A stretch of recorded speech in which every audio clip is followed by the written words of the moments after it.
Hey everybody, Jeff Gagne, Succelsior TV, episode 17. Welcome back. And here we go, episode 17 now. I hope you guys are getting fired up for achieving goals and going after your dreams and changing your story from this day forward, which is what Succelsior is all about, which is what this show is all about, helping you change your story from this day forward so that you are living the life that you want to live in between now and the rest of your days.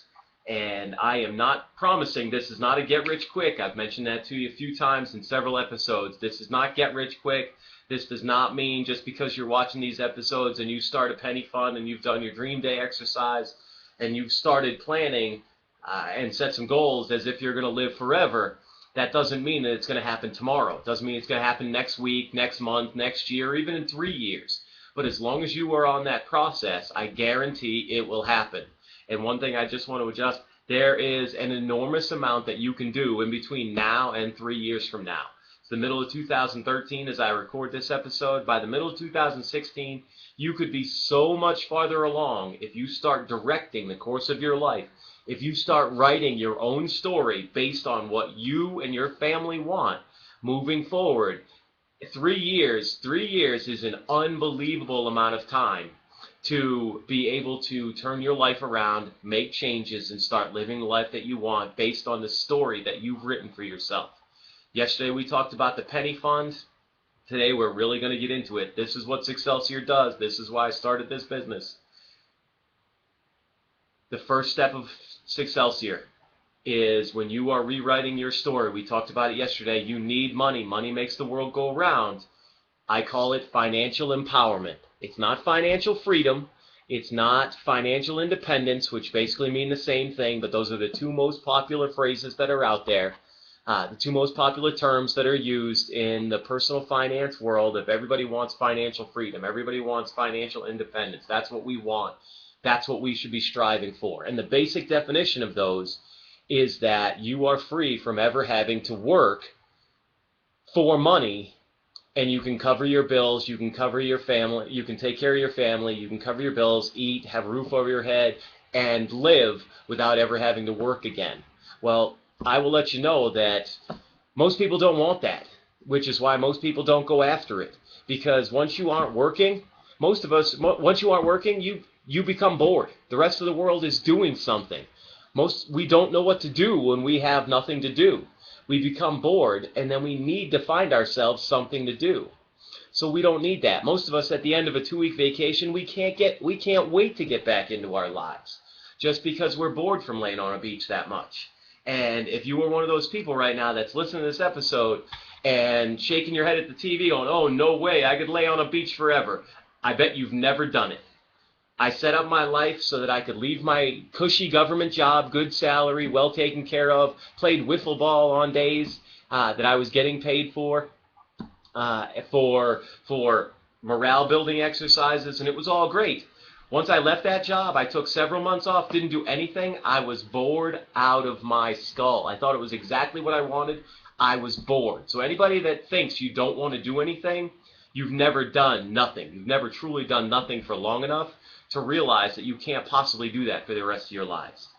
Financial empowerment means that's what we're after. That's it. That is the key. That is step one for Succelsior, and there are 6 steps to it, and we're going to go through all of them in the next several episodes.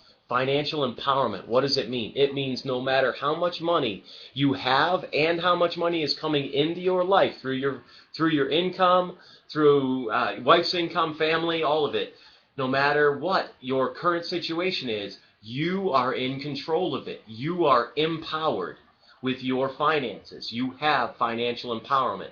So right now, if you're making less than $25,000 a year, you are eating ramen. You are living in a small apartment. You have a roommate. You have a Hyundai.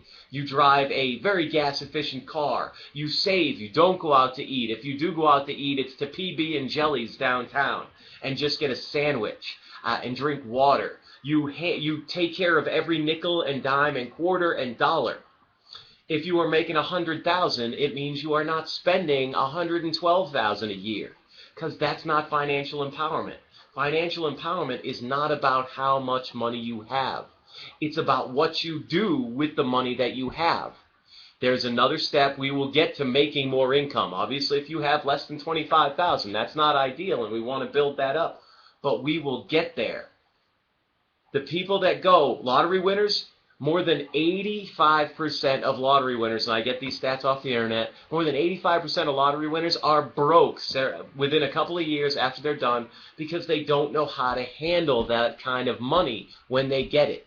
They were making 30 or 40 or 50,000, all of a sudden they have 20 million. Well, it's gone, and they have no idea how or why. It's because they didn't know how to handle 30 or 40,000. So what makes you think you know how to handle 10 or 20 million? We need to learn how to handle the money we have right now because that's our life situation. We can't just, I dream of Genie, and expect LeBron James is going to come in and hand us $5 million just because. That stuff doesn't happen. This is our life, and this is what we need to deal with.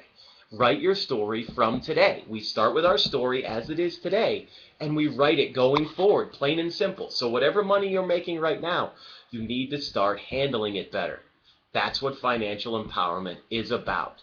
We'll be talking about financial empowerment and what it means and how much and more of what it means in all of the episodes for the 6 steps. But in every episode, I want to give you hard-hitting stuff that you can use in your life.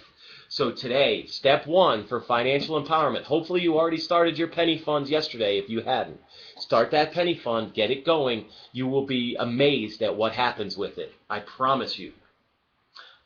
Step 1 is set financial goals. You absolutely need to know where you are going because if you want to go on a road trip, you can head off, you can get in the car and start driving, but until you know where you want to get to, you will never know if you've reached it. So you will never know if you've actually achieved success financially if we don't set financial goals. And don't let anyone else tell you what they should be.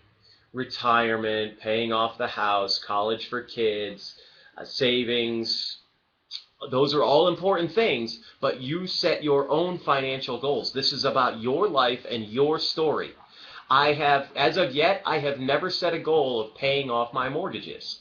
As of yet. That's just me and that's my story and it's worked for me so far. In the future, I may change that. But you set your own financial goals. Get out a pad and a pen, use your iPad, use your cell phone, whatever you do. Write down everything that you can think of that's a goal that involves money.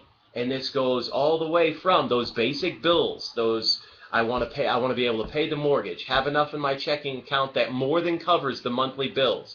So I have more money at the end of the month instead of more month at the end of the money. To I want a vacation every year that's paid for. I want to be able to go to Disney World or Legoland or Mount Rushmore or Philadelphia or Washington, D.C. I want to be able to do those things. Anything that involves money, you need to write it down.